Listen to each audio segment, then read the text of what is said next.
This video is sponsored by Adept Roll. More about them later on.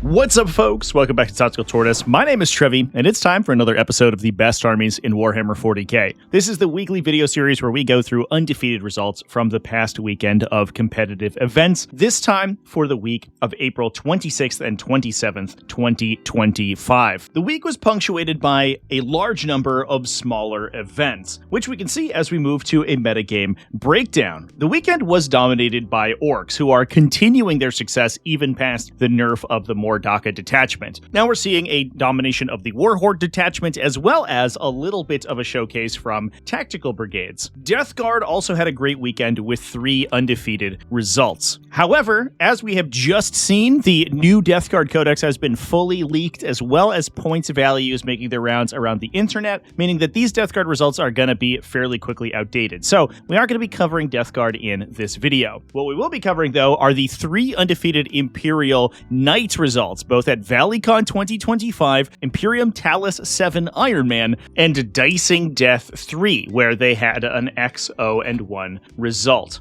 Aeldari also saw some success at the Torneo Nacional Merida, as well as Icebreaker 2025, which also saw Chaos Daemons take that one down, along with an undefeated result at Battle for LA in Cyprus. Tyranids with 2 undefeated results as well at the Carnation Revolution and Nidaros Grand Tournament. Tau Empire also undefeated at that Talus 7 Iron Man. That's an interesting event, and we actually saw several events of this ilk over the course of the weekend. Those Iron Man events are single-day GTs running 5 rounds over the course of just one day. Because of the cognitive and physical load on players over the course of these events, armies that tend to be mechanically simple tend to do a little bit better. And we saw that obviously with Imperial Knights going undefeated at that event, but also with Tau Empire playing a little bit of a Pacific Rim Big Robots list. That said, they also went XO1 at the Swordwind GT, one of the smaller GTs of the weekend. The Squig City Casino Royale was one of the larger events of the week. This was an 80-player event that only ran 5 rounds, leaving 3 undefeated players. This includes Blood Angels,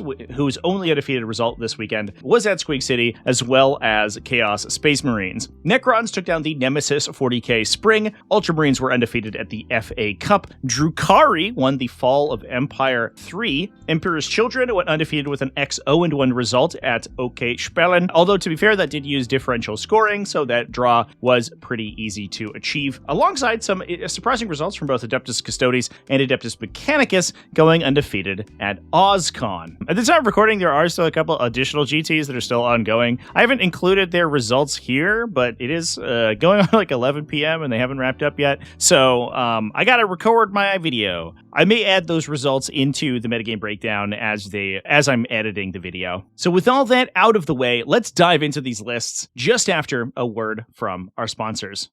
This video is sponsored by Adept Roll. Are you tired of guessing whether or not your 40k game plan will pay off? I'm happy to introduce Adept Roll, a dice probability calculator usable on basically any mobile device. For those who haven't used these tools before, they offer a very simple plug-in system where you can input your weapon stats versus defending stats and calculate the probabilities of certain dice results or the average amount of damage that you should expect from a particular attack sequence. Adept Roll is a mobile app designed to give you precise calculations on probabilities for these attacks. It saves you the time and effort of doing the complex math and allows you to focus more heavily on actually outplaying your opponent on the battlefield. I myself use these tools quite often in my games of 40k, especially if I'm identifying 2 lines of play. Curious what the math hammer is. According to this, the average damage is 3. Adept Roll also features profile imports from both Rosterizer and New Recruit, allowing you to import your unit and attack profiles quicker and easier for faster calculations on the fly. So take control of your 40k battles with more powerful dice insight, and download Adept Roll for free on iOS or Android by following the links down in the video description.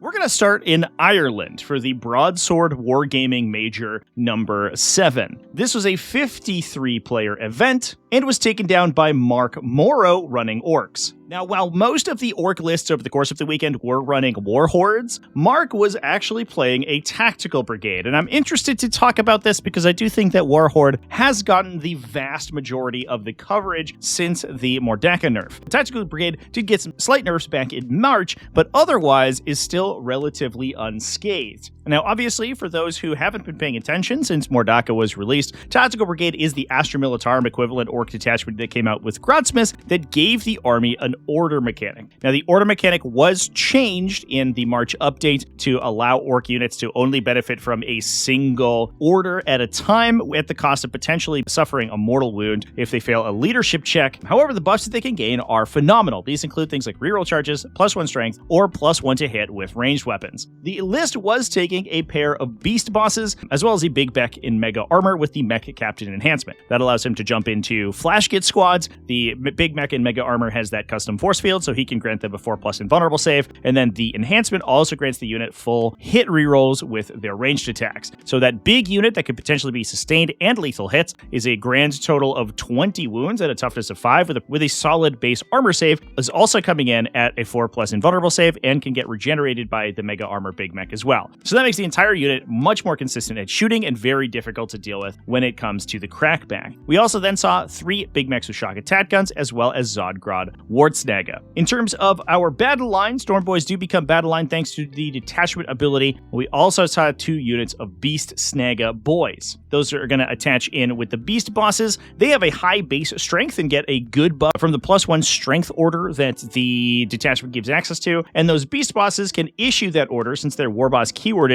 as soon as they jump out on the table, whether that's in their command phase or when they come out of reserve or disembark a transport. Speaking of which, we have 4 trucks to play around in order to bring those boys as well as our other shooting units to the table. We have a big unit of flash kits as well as a big unit of 20 Gretchen. The Zodgrod Gretchen unit doesn't have explicit synergy with the detachment, but you can use stratagems like That's Ours to improve their objective control characteristic, which makes it a requirement that you actually kill the entire Gretchen squad, which can be a little difficult with Zodgrod's really powerful leadership ability. You can also use them to move after enemies fall back from them, so the general game plan of using them to engage tons and tons of enemy units very early in the game after a very long scout move and potentially an early WOG can be pretty effective. We have a second Gretchen unit, as well as 3 Luda squads to attach in with those big mech with shock attack guns. The big mechs can issue orders themselves, so they can give +1 to hit to the Ludas. They'll also benefit from that +1 to hit, and then also the rerolls that Ludas can grant. It's not quite as powerful as the sustained hits 2 from Mordaka, but it is certainly still strong, as well as 3 units of tank bustas. In some cases, the tank bustas can offer an additional outlet for the shock attack guns if you need the extra wound bonus and the AP bonus from the tank bustas ability when targeting monsters and vehicles, as well as their pulsar rocket. However, that's not often the case, and the rerolls to hit are usually a little bit more effective on those shock attack guns because their base ballistic skill's low.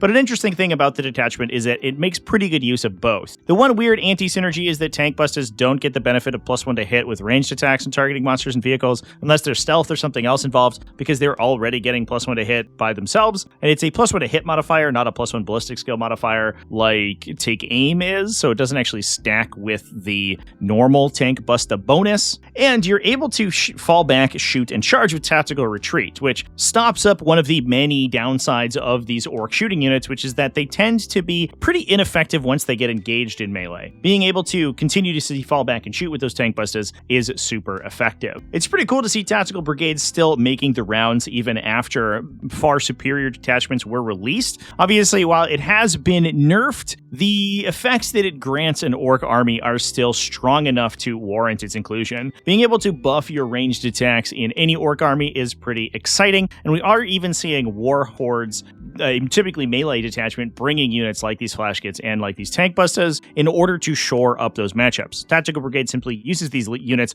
a little bit more effectively than other detachments might, which is certainly still valuable. So now we're going to move over to Germany and talk about the Imperium Talus 8. This was an Iron Man event, as I mentioned before, playing host to 40 players. Now we're going to talk about both undefeated results from this event. As we can see, though, at the top 3 here, Imperial Knights are pretty favored in this style of game. We've also seen Chaos Knights and other factions that are fairly straightforward and can present very solid stat checks do well in this style of format. It's one of the interesting examples of the format doing a lot of work in changing the balance of a particular Warhammer event. We're going to start by talking about Frank Studemann, who was running those aforementioned Imperial Knights. Frank was playing a relatively straightforward list, but he did have some spice in here. Interestingly, he had a Cerastus Knight Atropos with the Mysterious Guardian, who was his army's warlord. Oftentimes, if you have a warlord selection, you choose one of the Ministorum priests to be your warlord, so you don't necessarily have to play it quite as aggressively if the warlord selection matters in the particular matchup, which is typically the case for the Knight Mirror match, which allows you to then play the Ministorum priest really far back and hide him for a majority of the game. However, we're just choosing the Atropos as the warlord this time around, I guess because he's harder to kill, and he can also dodge enemy attacks pretty reasonably with that Mysterious Guardian if he's able to teleport around the table. We then have 5 Armiger Helverins as well as 5 Armiger Warglaves. Those are being supported by a Sister of Battle Immolator.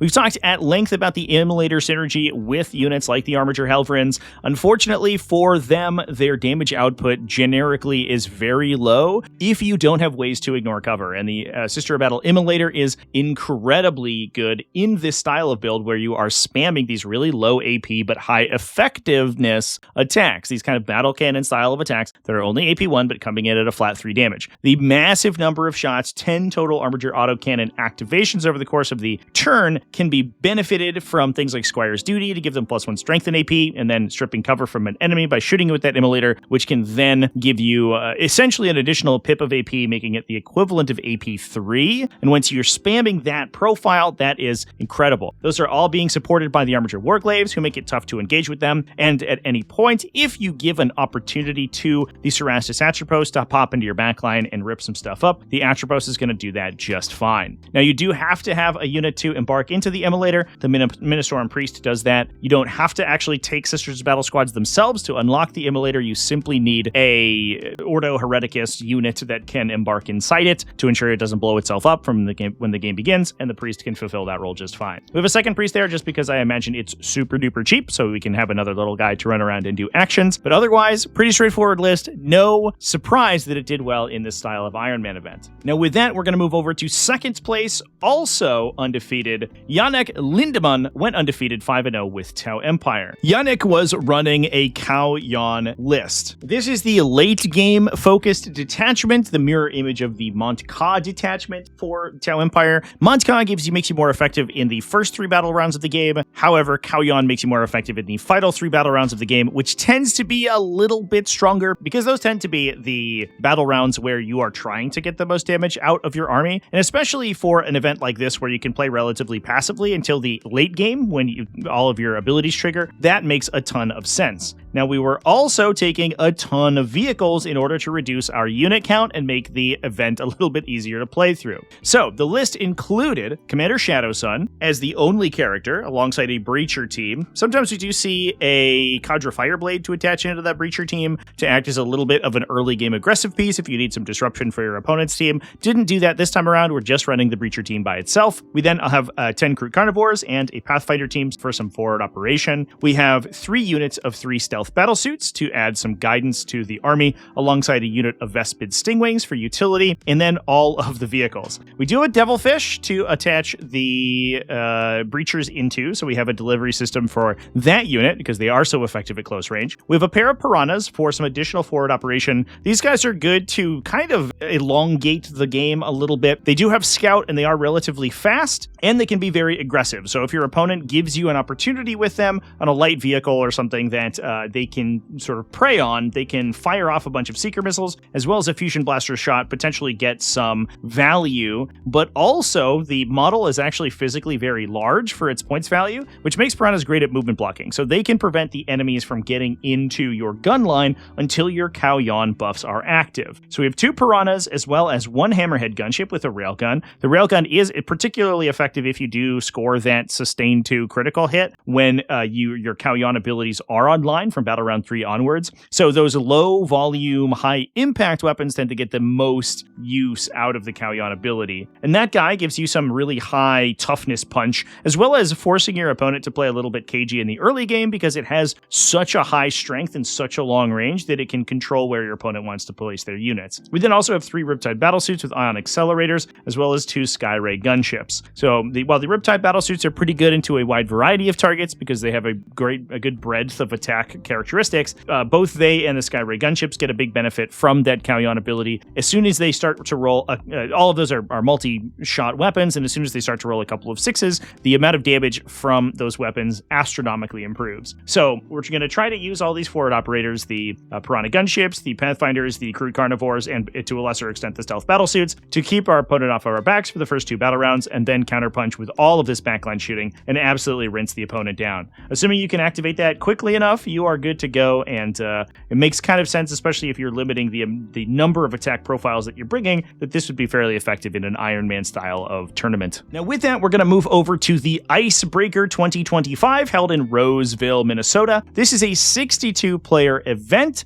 and had a couple of undefeated players who we're going to talk about today. Now we're going to start by talking about Aeldari. James Kelling from Goonhammer went undefeated with Aeldari, going 5-0, with a really interesting detachment. While normally we would be talking about Ynnari, essentially, for Aeldari, James took a very, very different detachment and a very unique list, which is why I'm so excited to discuss it. James was playing an Aeldari Seer Council. So for those who don't know, this is the Psyker-focused detachment for Aeldari, which has a totally unique set of abilities. It uses a fate dice mechanic where the fate dice that you generate are used to give yourself free or discounted stratagems. Depending on the result of your fate dice, you can get those stratagems for free. These include things like an 18-inch lone operative style ability from Psychic Shield, a hit and wound penalty against your infantry from Forewarned, ignore cover and potential +1 AP from Fate Inescapable, and most importantly, a movement phase timed redeployment from Unshrouded Truth. This makes this detachment one of the most maneuverable detachments in the game, especially when it comes to scoring secondary objectives, because unlike most up-down style of effects like this, you only get to use them or declare that they're being used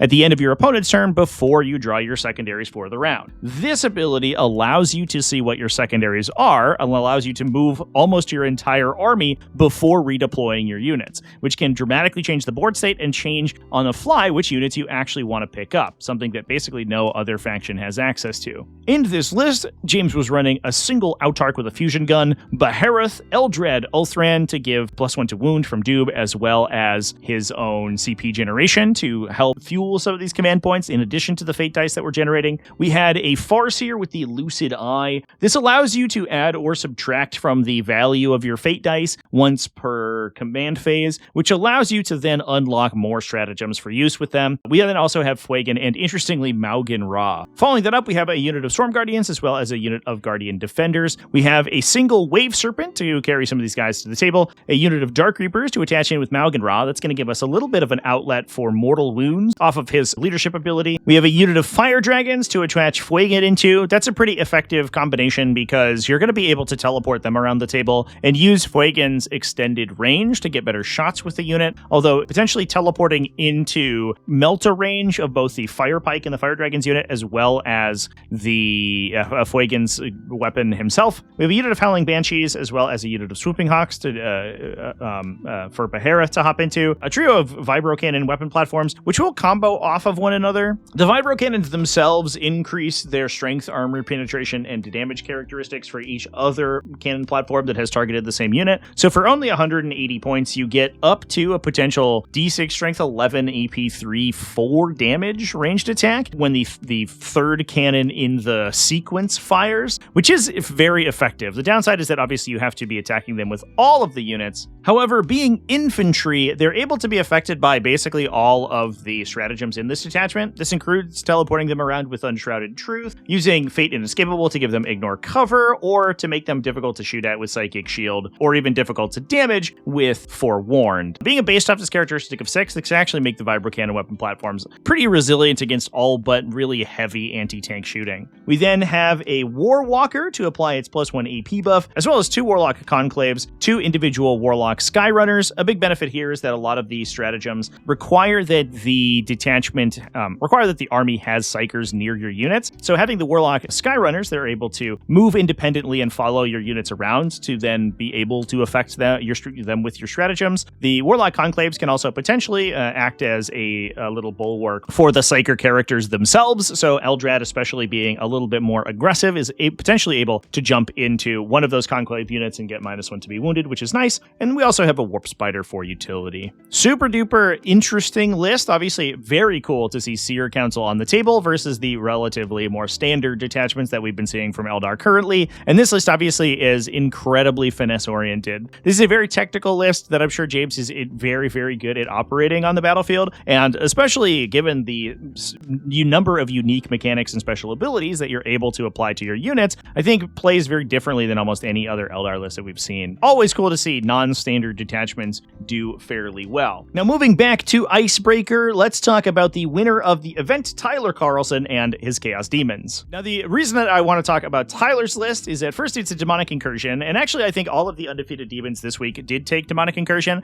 Maybe we're seeing a little bit of the luster fall off of the Shadow Legion that released most recently for demons. Obviously, that has maybe one of the strongest detachment abilities in the entire game, giving a breadth of bonuses depending on each individual demon's allegiance keywords. However, Demonic Incursion is just so consistent and especially good at delivering the new and improved offensive profiles that demons have access to. Especially some of their new epic hero greater demons are incredibly strong, and the downside of Shadow Legion is that you can't take them. So if you aren't prepared to go really heavy into the Chaos Space Marine allowances that detachment gives you access to, Demonic Incursion may still be the best option for demon players, especially undivided versions. Now, Tyler's also sort of bringing up a little bit why this list is so cool with his question of fixed or tactical here, because the list has a bunch of monsters in it, which I absolutely love. This includes Be'lakor, a Bloodthirster with Argath, the King of Blades, to give him additional strength and attacks on his melee weapon. Certainly the hardest hitting version of the Bloodthirsters in any of the demon detachments. We have a Great Unclean One with the Endless Gift for a 4+ Feel No Pain, in addition to Kairos Fateweaver, in addition to Scarbrand. Scarbrand is definitely the biggest new quote-unquote inclusion in this detachment. Obviously, he's always kind of been around, being the cheapest variety of Bloodthirster, or a big heavy hitter demon that Demonic Incursion has had access to. However, he has a new glow up in this new update. He's able to naturally advance and charge. He has a much more powerful ranged attack, as well as now buffing himself with his own aura, giving himself +1 attack on all of his weapons. He hits like an absolute truck if you get over the fact that he has no rerolls baked in, so he might just roll a bunch of ones and fail you. But given that that's generally speaking how Khorne demons kind of play regardless, maybe that's fine. He, alongside the Bloodthirster, makes this list incredibly good at melee counterpunching. And while we would normally see a list like this being played in Shadow Legion to benefit from something like Fade to Darkness to get that Bloodthirster back off the battlefield after it kills people, this detachment is being a little bit more tanky by taking that 4+ Feel No Pain Great Unclean One. Kairos Fateweaver is also there to buff up the army with some command point generation. Not something that you have access to in Shadow Legion, obviously, although it is relatively inconsistent. He does have to pass a leadership test every turn. It's not the end of the world. It's not too difficult to do that. Plus, you also get a Lord of Deceit aura, so you're able to debuff enemy command point usage nearby him, and an indirect fire gun. That said, it's a really bad indirect fire gun, so I don't know. At least it is a gun, I guess, but the command point economy is definitely the reason that we're taking him. We then have a unit of Demonettes for some very fast objective flipping, a single Beast of Nurgle for utility, as well as 2 units of Fleshhounds for some additional utility. Super interesting to see lists like this he play. We also have the Changeling in here, who I probably should mention as well, to just do some objective control. This list looks like it's going to be playing relatively aggressively. In the early game, it can use the Great Unclean One to kind of force the opponent to overcommit, and then counterattack with the 3 big melee Chaos Demons, Scarbrand, Be'lakor, as well as the Bloodthirster. All of those can get into melee pretty consistently, just given how maneuverable Demonic Incursion is, as long as you're able to project your Shadow of Chaos auras around, which actually isn't that difficult, because at least both Be'lakor and the Bloodthirsters can chain deploy off of each other, so you can actually pick up up several units and then drop them all in a pretty reasonable spot and get a bunch of 6-inch charges, or even better if you rapid ingress or you're on the table and advancing and charging. So the detachment has a good ability to deliver these greater demons into places where your opponent might not be expecting. Obviously, the downside is that it gives up both a lot of points on Assassinate as well as Bring It Down.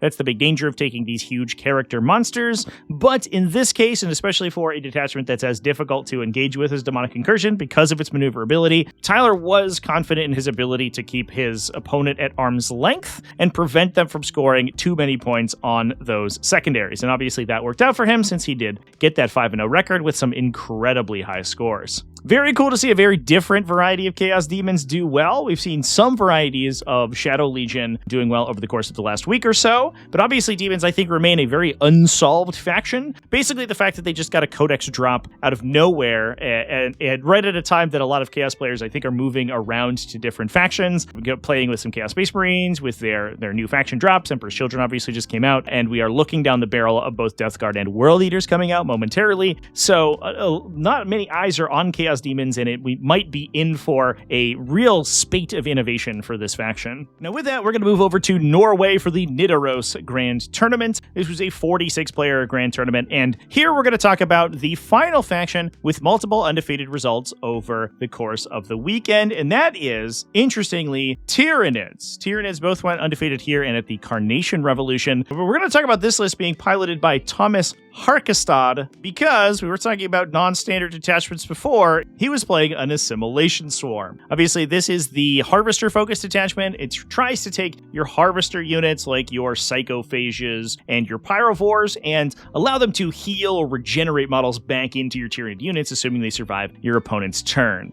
It also has some built-in synergy with those Harvesters, allowing your army to get better when your opponent kills them, or giving them improved survivability with things like ablative plating. Thomas's army was composed of the Death Leaper as well as a Hive Tyrant with Instinctive Defense. This enhancement gives him fights first and free heroic interventions if he is nearby Harvester units. So if he's protecting units like our Haruspexes, Norn Assimilators, or even smaller units like Ripper Swarms, he can actually be very difficult to engage into. He is running only a single melee weapon, just a Bone Sword and Lash Whip, but you don't really want to get hit by a bunch of Strength 10, AP2, 3 damage melee attacks with Twin Linked before you're able to swing back into that guy. That also makes him a particularly strong heroic intervention threat because that profile fighting first is enough to mess up many enemy offensive units. From there, we have a Biovore for scoring. Additional benefit of generating Spore Mines in this detachment is that we're able to use stratagems to heal our units to trigger their regeneration when friendly units die, regardless of who kills them, which allows you to detonate Spore Mines on enemies and treat those as destroyed units in order to bring models back or regenerate wounds on your other units, which is fairly nice. We have 2 Lictors for some utility, as well as a Neurolictor for its own buffs, and a single Pyrovore to add our first bit of Harvester to the army. We then have 2 Ripper Swarms who are also Harvesters, so they can follow around our bigger monsters and heal them persistently. We have 2 Exocrines, as well as a Haruspex, which in addition to being a scary melee threat, is also Harvester keyworded. This is especially good for our Ablative Carapace, because we can put a relatively tough model onto a front objective and give it 4+ and feel no pain. These guys with their massive number of multi-damage attacks also benefit pretty effectively from Secure Biomass, which gives them 5+ critical hits as well as lethal hits. Given the fact that the Haruspex has so many attacks, this benefits from lethal hits better than most other units in the faction. We have a single Norn Emissary, which is interesting because it does not have the Harvester keyword, but does go the farthest distance with healed wounds. Since it's able to get a baked-in Feel No Pain thanks to Singular Purpose as well as an Invulnerable save, this guy regenerating wounds back onto its body is one of the best places to put those regeneration effects. We also then have a Norn Assimilator, which can actually kind of combo with the Emissary because the Assimilator is a Harvester. So if those two move to up the battlefield together, any damage applied to either of them can be healed by the Assimilator, while both of them are benefiting from Feel No Pains for being on singular purpose objectives. We then have 2 Tyrannofixes with Rupture Cannons, another good spot for that regeneration damage. Because these guys already have damage blanks from their ablative armor on their data sheet, they're actually already difficult to kill, and they're difficult to one-shot especially, just allowing them to heal passively and then also hit you back after engaging into them makes them particularly solid in Assimilation Swarm. As we've been seeing this detachment kind of evolve, it's been moving closer and closer, I think, towards these Monster Mash style builds, although there are still a couple of schools of thought for playing Assimilation Swarm. Some players are playing more heavy infantry to get the most benefit out of regenerating, where you can regenerate potentially up to 4 wounds per regeneration activation on units like Tyrant Guard. The Tyrant Guard are a little bit less consistent, and so some players are using Endless Swarm units like Termagants and Hormagons in large numbers in order to survive and then regenerate onto objectives. That's also a pretty reasonable way to go, but the simplest version is to take these large, heavy monster-style units that are independently difficult to remove and then allow you to heal them back up to full over the course of a round. Now with that, we're actually going to move all the way over to Hong Kong for the FA Cup. Cool to see a grand tournament being played in Hong Kong. It's really cool to see how much Warhammer has become a truly global hobby, because we are seeing more and more countries and more cities putting on these events. This ended up being a 36-player GT and was won by Jerry Zhang running Ultramarines. Stop me if you've heard this before, but this might be a very familiar Ultramarines list. It's a real Josh Roberts style of affair. So we're not going to spend too much time here, but I will go over the list for those who may be new here. This list has done very well, basically since back in January or so when we first saw it start to come to the fore at the LVO, but obviously it has basically gone nowhere and continues to be played with some minor changes. This is a Gladius Task Force army that includes a Captain and Gravis armor with Artificer armor to make him exceptionally difficult to kill. We have Marnius Calgar as well as Robo Booty Gillyman, the classic combination of characters. We have a single Intercessor squad to obsect the backline objective, some utility provided by an Assault Jump Pack Intercessor unit, as well as some backline shooting from a pair of Ballistus Dreadnoughts. We have a company hero squad to attach to Marnius Calgar, a Gladiator Reaper to shore up the army's matchup against infantry heavy builds, a single Incursor squad to buff up some of our shooting, as well as some additional utility from a pair of Invader ATVs, those guys both rocking multi-meltas. I think the Invader ATV might be criminally underplayed in my opinion. These guys are only 60 points, they have 8 wounds and a multi-melta profile, and grenades, so for just 60 points and one of the 25 command points that an Ultramarines army plays with over the course of the game, you can run this dude out, drop a grenade on somebody for some amount of damage, and then probably convert 1 to 2 multi-melta hits onto them, depending on what buffs we have active. If they have Oath of Moment, we could also give them things like Ignore Cover and +1 AP, pushing them up to potentially AP 5 and wounding basically any target in the game on, at worst case, 4s. But if they need to go in and clear out a medium vehicle, so something like a Rhino, for example, they are wounding it on 3s, punching all the way through its armor save at D6 +2 damage a pop, which makes a 60-point Invader ATV good at trading into what are potentially much more expensive dedicated transports and similar units. For a unit that is already fairly resilient and good at scoring other secondaries, the Invader ATV is one of the better utility units in the Space Marine Codex, in my opinion. We then also have a single Scout squad, as well as a pair of Vindicators. I think based on most Gladius Task Force lists, this list is taking a little bit more in terms of utility. Typically, I think we see some number of the Invaders and the Assault Intercessors turn into another shooty vehicle, whether that's a Ballistus Dreadnought or another Vindicator. I guess depends on how big a unit count you want in your army. But the bones of the list remain relatively unchanged. Our next event is teaching me that apparently we can put pictures into our BCP event descriptions now, which is really cool. I think we have a little bit of a callback to OG GoldenEye this time around, which makes sense because we are going to be talking about the Squig City Casino Royale. This was an 83-player GT being played in Pendleton, Oregon. And as I mentioned at the top of the video, because we had so many players and only played 5 rounds, that means that there were 3 undefeated at the end. This included Keaton Marshman, who actually won the event with Orks, but the one we're going to talk about right now, and we'll move on to our Chaos Space Marine friends down here in a moment, is Joel Rogers running Blood Angels. Joel was playing a Liberator Assault group, and before you jump into the comments and complain about the Blade Guard veteran non-Blood Angels Liberator Assault groups, there are Sanguinary Guard this time around, folks. Don't worry, we have real Blood Angels units in this list. Congratulations to Joel. This includes a Jump Pack Captain with Speed of the Primarch for his once per game fights first, as well as more fights first being provided by a Judiciar. We have 2 Assault Intercessor squads because they're great, especially in Liberator Assault group for the extra strength and attacks. We have an Impulsor to deliver those guys, as well as a requisite brick of Assault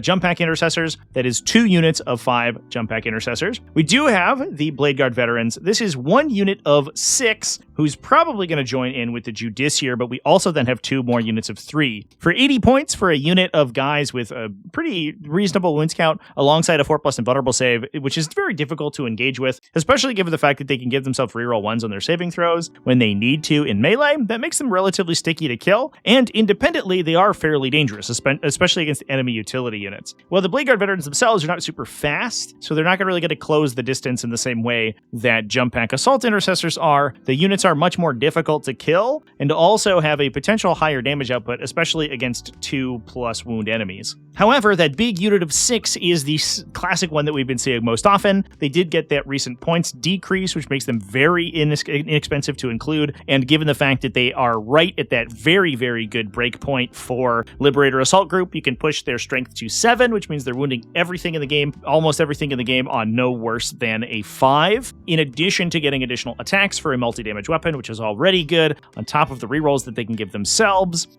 It's all good. It's all gravy for the Blade Guard veteran squads, so that's why we're seeing so many of them. But this list isn't taking entirely Blade Guard veteran squads. We are also rocking Sanguinary Guard. The list is including 3 units of 6 Sanguinary Guard. Interestingly, more Sanguinary Guard than we can reasonably attach into them with characters. I think part of the rationale here is that with the character, the unit becomes kind of exorbitantly expensive. You're spending, if you're including enhancements and other stuff, close to 400 points for one of these big bricks. However, without the character, they are much easier to kill. They are just relying on those 3 wounds, that invulnerable save, essentially. However, they make in their -1 to be hit in melee, and you're able to trade them more reasonably without worrying about losing both the unit and the character attached. I think in many cases, a 6-man Sanguinary Guard with an attached character is going to overkill whatever they're going into, whereas just the 6 Sanguinary Guard by themselves is all you really need. And while you are losing a little bit of synergy with that character for losing that -1 to be wounded, I think generally speaking it's probably fine. So we have a total of 15 of those, 2 units of 6 as well as a unit of 3, alongside 2 Vindicators for some backline shooting and a Scout Squad for utility. While this list isn't doing anything particularly different than many of the Liberator Assault groups that we've seen recently, I do think that the inclusion of Sanguinary Guard over spamming more generic Space Marine units is super cool. It's very nice to see those Golden Boys back on the table, and Blood Angels played as Blood Angels should be. Now with that, we're going to move over to our 3rd place placer at the Squig City. This is Hunter Siems, who is running Chaos Space Marines. Now Hunter was playing Creations of Bile in what is a relatively standard build. Now, that said, it's been a little while since we've seen Creations of Bile on the table, and it's been a little while since we've seen this list. However, it is funny that this list basically hasn't changed since the detachment came out. We're going on almost 6 months, I guess like 4.5 months right now, of this detachment being out, and I don't think the standard way of playing it has ever changed once. It's basically, the list was built, and then that was it. We figured it out. It was solved in like a day. So, this is the Fabius Bile focus attachment. You're able to get a random set of statistical improvements to your army at the beginning of the game. What are we including in the list? This includes a Chaos Lord with Prime Test Subject to improve his damage output. Obviously, that can combo well with his once per game finest hour ability, and he hits like an absolute truck and can kill the universe. We then also have Cypher to muck with opponents' stratagem usage, not the only inclusion of a stratagem messing technology inside the list, but obviously probably the most important one, and honestly maybe one of the better Lord of Deceits in the game, I think, at this stage. We then have Fabius Bill himself, who can buff up a single unit even further with his leadership ability, plus a Master of Possession with surgical precision. This is a bit of a points filler enhancement to give the Master of Possession precision on his melee weapons. It's only 10 points and allows us to fill out the list. He's not the most exciting character in the universe, although he can buff up his own psychic weapons, so he hits relatively hard, although I believe that he's only swinging at AP1, so that's not super exciting. However, the real reason that we're taking him is his leadership ability. He's going to provide +1 to advance and charge rolls to his attached unit. He can attach into possessed units, and we can use auto stimulants out of Creations of Bile in order to give those units advance and charge. So if we are improving the movement characteristic by 2, if we roll that at the beginning of the game, that possessed unit's already going to start with +2 movement, and we're going to extend its threat range by an additional 2 by advancing and charging alongside that Master of Possession. So a possessed unit starting at movement 11 is essentially moving 13 inches plus 3d6, an average threat range of somewhere around 22 inches, which is pretty extreme, especially if we can get some offensive buffs out of the other role in our Creations of Bile detachment ability. Those guys go pretty ham. We then have a single cultist mob, a single unit of legionnaires, 2 units of chaos rhinos to deliver our infantry, some utility from chaos bikers. These guys unfortunately don't benefit from the detachment ability, but they are cheaper than other infantry options in the slot. Things like raptors are a little bit more expensive, so the bikers are still here to stay. We have a unit of chosen, which is often where Fabius Bile hangs out himself. They do have a high wounds count, and they benefit pretty effectively from his buff abilities. And then he also has the ability to blank incoming damage onto the unit. So attacks that could potentially one-shot a chosen, he can zero out and make it much more difficult to clear them. We have a Nemesis Claw. That's the second piece of stratagem chicanery that we have in the army. These guys prevent enemies within engagement range from using stratagems. So in an army like this that's trying to engage with many melee attackers, having a Nemesis Claw in there to prevent enemies from doing things like interrupting or using defensive stratagems or fights on death means that the army is able to fight a melee mirror match way more consistently than another army that doesn't have access to this unit might be able to. We then have 2 units of Possessed. As I mentioned before, these guys can attach in with that Master of Possession, which gives them a huge improvement in terms of their threat range. They also tend to have just generically above average stats, which can be pushed through the roof by any of these statistical improvements that the detachment can give them. We then have a unit of Warp Talons to clear some utility. These guys, again, really want to be one-shotting whatever they're charging, so getting things like +1 weapon skill or +1 strength or attacks out of our detachment rolls is incredibly good, changes the math a little bit to ensure that these guys can kill whatever they charge on the crack and then put them into reserve to come back and do it again. We then have 2 Wardog Huntsmen to add a little bit of shooting to the army, heavy stubbers, and those demon breast spears on that thing. Obviously, downside of the detachment is that we have no real way to crack armor at long range outside of just throwing Possessed at the problem and hoping that they roll a bunch of devastating wounds.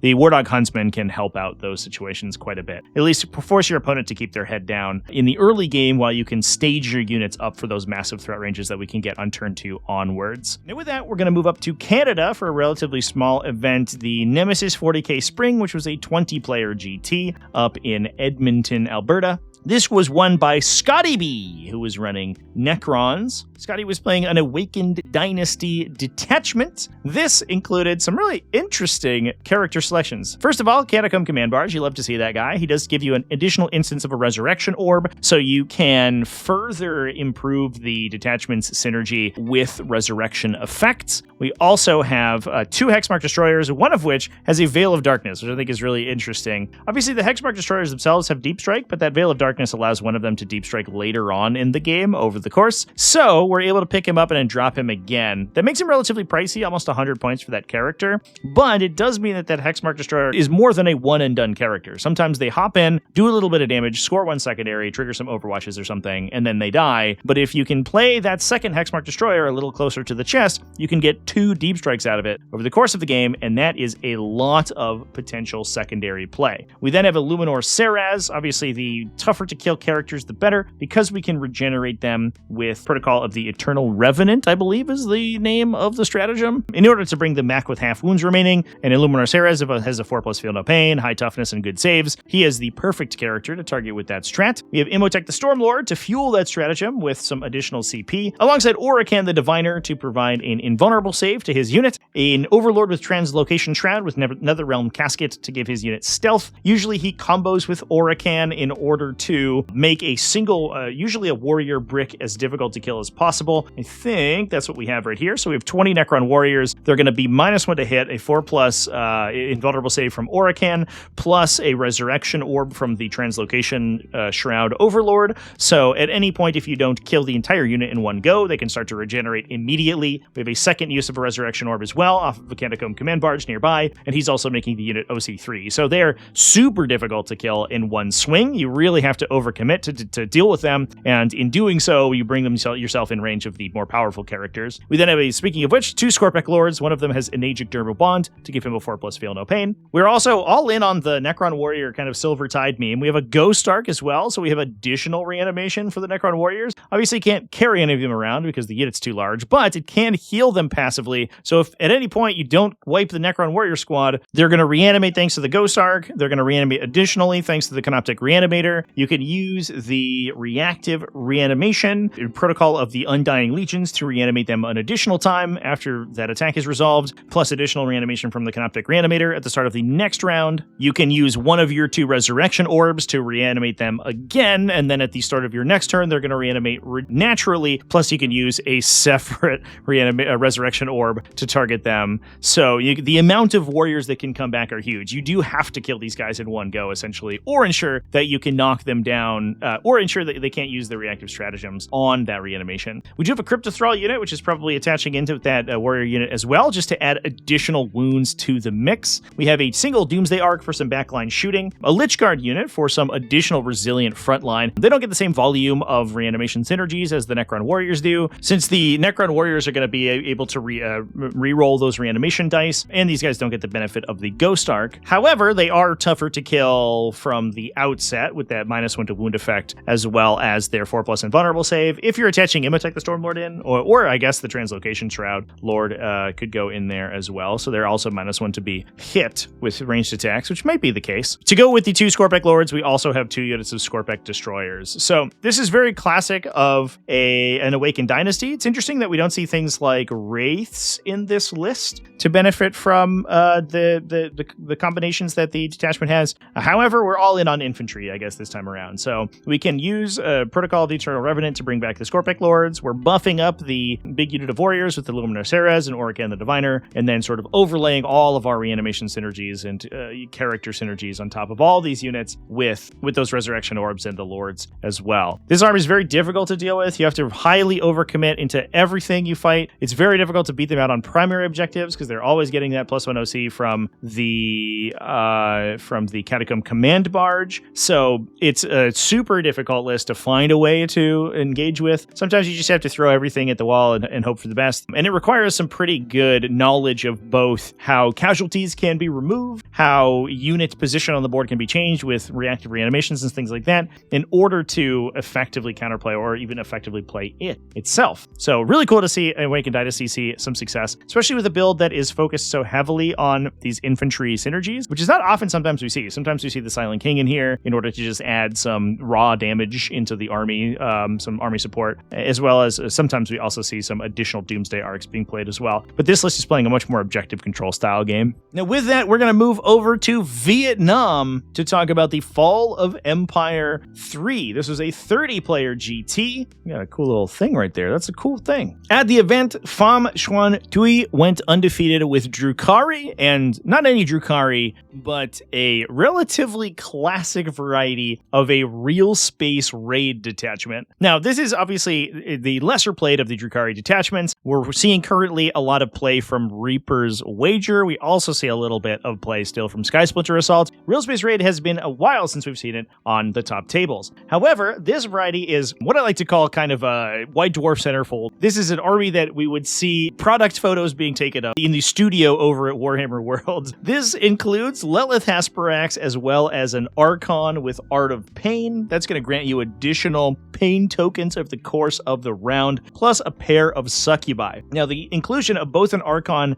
and at least one Succubus, in this case we have 3 total Succubi, is going to unlock 2 additional pain tokens at the start of the game from the Realspace Raid detachment ability. Now, from there, we're bringing a bunch of Kabalite warriors to act as utility, as well as a pair of witch units. Which units, you might ask? These ones right here. Now, what's interesting to me is that we actually have 3 witch characters, but only 2 units for them to attach into. So probably either Lilith Hesprax or one of these Succubi is going to be just running around by themselves. Lilith is relatively unconcerned about not being attached. She does have a +1 strength and AP leadership ability, which she does appreciate getting access to because she is only a base AP 2. However, since she's anti-infantry too, and for the most part she's going to be swinging into infantry units, she doesn't necessarily need that +1 strength. That's mostly to benefit the witches themselves. The Succubi, on the other hand, do give them sustained hits 1, as well as a potential fights first. Regardless, these witches are going to be very effective disruption pieces in this detachment. One thing that Realspace Raid does is incentivizes you to take a wide variety of Drukhari units by giving you unique stratagems to use on all of them. The Witch Cult stratagem, Acrobatic Display, gives you advance and charge, which allows these units to push a pretty high threat range across the table and disrupt the scoring on enemy objectives, which can certainly help. We also have a Court of the Archon that's going to attach in with that Archon and probably into a Cavalry Warrior squad that allows the Archon to empower the whole unit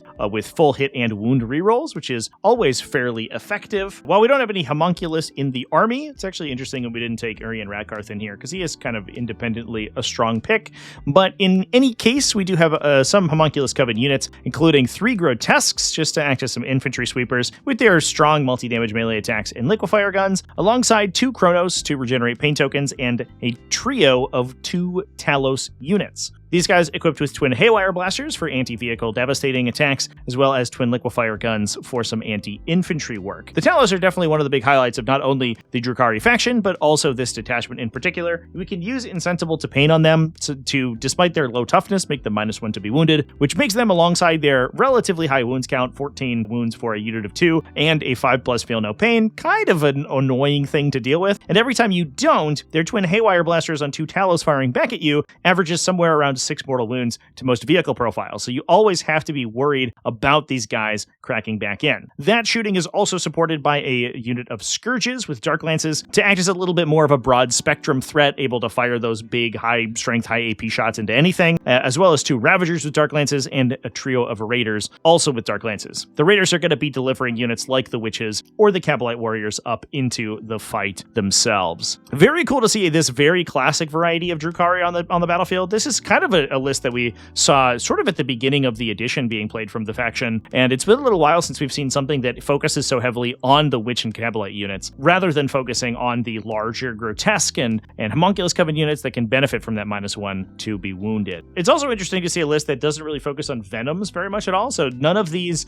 big bricks of infantry are going to be combat squatting out as we typically see, so oftentimes we'll see these split into 2 units of 5. The Venoms also have their ability to jump back into the transport, so units like Lilith Hesperax being able to fight and then hop back in is a big deal. However, we're not doing that today. We're just going to be taking the big units themselves. But that said, they are very good at competing over objectives. And if you can body block the opponent with the Witches, with their speed, thanks to that acrobatic display, and use their high OC, sort of high volume, to contest and steal enemy objectives, keep your opponent off balance, that allows for the slower Homunculus Coven units to get into the fight. And once you actually get them there at a point where you have generated enough pain tokens to reliably empower most of the army, the damage from these things actually gets pretty severe. So with that, we're going to move over to OK Spellen number 2. This is a 71 player GT being played in Sweden. And this one did use differential scoring. So you can see a lot of blue on our score sheets here. That's because we saw quite a few draws thanks to the requirement that we beat our opponent by at least 5 points in order to actually get the win. In this case, we're going to talk about this number 1 player here, Jesper Unander Sharin, who is playing Emperor's Children. Always cool to talk about these new codexes, and we actually saw a couple of them last week. However, this list is going to look fairly familiar because I think this is sort of probably the normal Emperor's Children build as it has kind of like shaken out. This includes 3 winged Slaneshi Demon Princes. These have a huge number of bonuses over the regular winged Demon Princes and other detachments. They're -1 damage. They do trillion mortal wounds at the charge. They're extremely fast. Move 14, advance and charge. It's all good, man. This includes a Pledge to Eternal Servitude Demon Prince. This allows it to regenerate potentially when it dies on a leadership test with D6 wounds remaining. Pretty nice. We have 3 Lord Exultants, which I think are going to be an auto-include in every Emperor's Children list from here on out, probably. Alongside a Lord Cacophonist.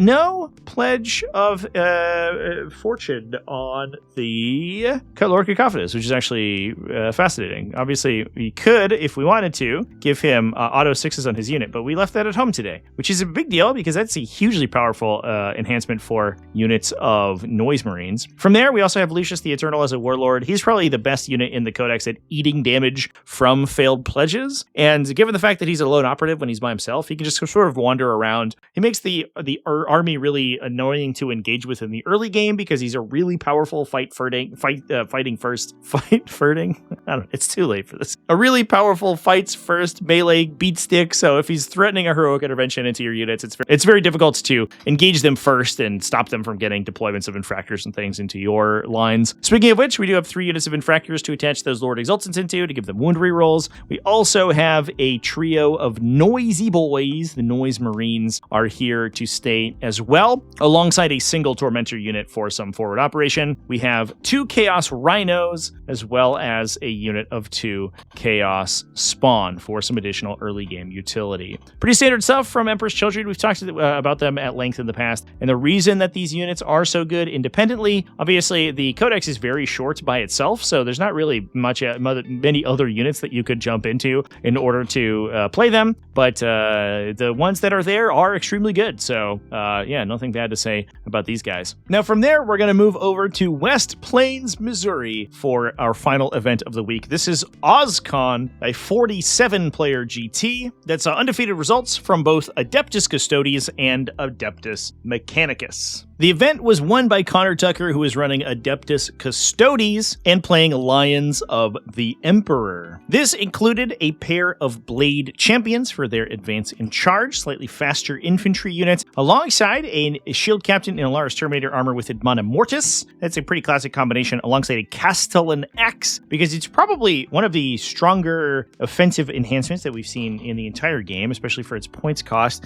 and buffs the Castellan Axe in particular pretty well. We have a Dawn Eagle Jetbike Shield Captain with Praesidius to allow him to operate independently, giving him stealth and lone operative, so he can act as just kind of a self-sufficient utility piece. He's fast enough to go do some utility stuff in the early game, but also being able to charge in, fight, and then use his fallback after at the end of the fight phase to pull him into weird positions, makes him pretty good and difficult to engage with. Also benefits pretty significantly from the Lines of the Emperor detachment ability, getting out of 6 inches of other enemy units, or other friendly units, excuse me, in order to get that +1 to hit and wound. We have a Custodian Guard Squad with 4 Guardian Spears. As a little bit of a spoiler, they're going to attach in with Inquisitor Kyria Draxis, so she shoots 1,000,000 times and gets wound rerolls, which is great. We have a unit of Alaris Custodians to jump in with that Shield Captain, some shooting provided by Caladius Grav Tanks, alongside 2 units of Custodian Wardens to jump in with the Blade Champions, some utility provided by a unit of Prosecutors and a unit of Witch Seekers, and then obviously the aforementioned Inquisitor Draxis. Not too many big differences here. We have been seeing armies like this do fairly well over the course.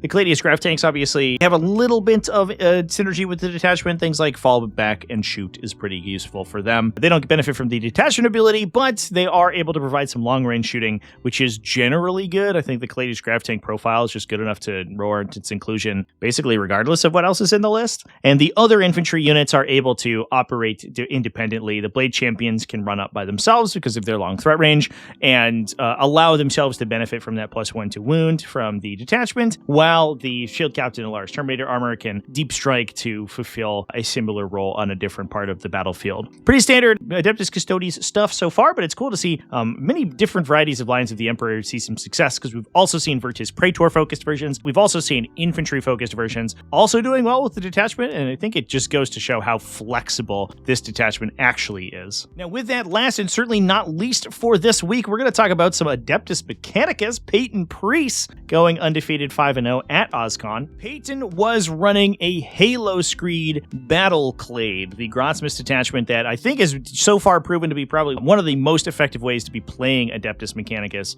in the entire faction. This includes Belisarius Call, the great man himself, alongside a Manipulus with Sanctified Ordnance for an additional 6 inches of range on his unit. From there, we have a bunch of battle line units to unlock our Mechanicus sanctioned battle line synergies. This includes 4 units of Vanguard. We also have a Scorpius Dune Rider to carry some of those guys to the battlefield. We have a unit of Cataphron Destroyers. Those guys are going to attach in with that Manipulus and benefit from that Sanctified Ordnance that not only increases the range of their flamers, but also gives them rerolls on hazardous checks, which allows them to use their plasma culverins a little bit more effectively without losing expensive destroyers every time they shoot. Obviously, pretty good combination for those guys. And this detachment tends to like the big bricks in order to benefit from things like +1 toughness or their defensive mechanics on more larger units with higher wound counts. We have a unit of Sicarian infiltrators in order to dominate the center of the battlefield, as well as a bunch of Sicarian rust stalkers, a total of 30 and 3 units of 10. These guys are incredible in this detachment, specifically because of their synergy with predation protocols to give them advance and charge. That then also stacks with their +2 to advance and charge rolls for being near battle line units. So we can extend their total threat range by as much as 6 inches plus a d6 by adding +2 movement, using neural overload to stack 2 halo override abilities on them. So giving them +2 movement, +2 to advance and +2 to charge. They get +2 to both the advance and the charge rolls, plus d6 inches of movement thanks to the advance. So they're moving a total of 14 inches plus 3d6 for an average threat range of somewhere around 25 inches, which is absolutely ludicrous. That's some real like 8th or 9th edition movement characteristics we're getting into. And given their high volume of attacks, these guys can hit pretty hard once they get there. We do have some backline shooting then provided by 3 Scorpius Disintegrators. This is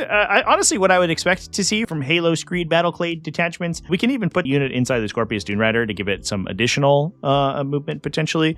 But given its incredible synergy with the Sicarian units, it's interesting that I don't think we've seen so many lists that are forcing through the Sicarian units. We've seen some lists using things like Castellan robots. We've seen Cataphrons. Either both Breachers and Destroyers together are both very effective in this detachment. But obviously those Rust Stalkers, they just go so fast and so far. They can disrupt enemy objective scoring, they can kill light units, and they can mince through infantry, which can make it super difficult for your opponent to move up and engage with things like the Scorpius Disintegrators, which are can sit in the back, be buffed by Belisarius Call, and just continue to pound shots downtown over the course of the game. So very cool to see Halo Screed Battleclade, I think, sort of coming into its own at long last a little bit here. And I'd be interested to see if we see more players building lists like this moving on into the future. So with that, those are all the best armies in Warhammer 40k for this week, and we are going to move over to a supporter Q&A. I do this section at the end of each of these videos. I post up before I record over on Patreon as well as on YouTube channel memberships, and you can join them if you want to down in the join link in the video description or on Patreon at patreon.com/TacticalTortoise. You also get things like early access to most of my videos on top of that. This week, Milzy2891 asks on YouTube, do I reckon that